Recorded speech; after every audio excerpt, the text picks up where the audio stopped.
সকালবেলার থেকে এত পরিমাণে বৃষ্টি হচ্ছে, তা কী করে ধান্দা করবো বলো? একটা ধান্দা করতে গেলে তো সবাইকে, এই যে এত মানুষ, স্টাফ চালানো, মালবালা সবাইকে পয়সা দিয়ে কী করে কামাবো? সকাল থেকে বৃষ্টি হয়েই যাচ্ছে, তা কেমন করে ধান্দা করব? দেখো, কাস্টমারের কোনো খবর নেই। আসছে, গাড়ি করে আসছে একটা দুটো কাস্টমার, দেখো।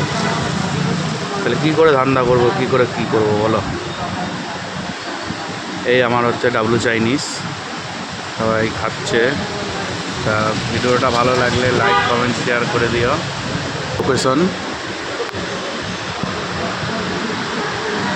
ওই সামনে সাই বাবার মন্দির, ওই আগে গিয়ে ওই দেখতে পাচ্ছে লাল সাই বাবার মন্দির, তার সামনেই জলের ট্যাঙ্কি, এই যে জলের ট্যাঙ্কি ডাবলু চাইনিজ, তার সামনে ডাবলু চাইনিজ। তা তোমরা যে সিঁড়িতে আসবে একবার আমাদের টেস্ট নিয়ে দেখবে, খুবই ভালো লাগবে। কোয়ান্টিটি ফুল, কোনো অসুবিধা নেই, আমরা সবাই বাঙালি। তা চলে এসো আমাদের কাছে। ভালো খাবার খেতে গেলে, চাইনিজ খাবার, সিটিতে আসলে এই ডাবলু চাইনিজে আসতে হবেই।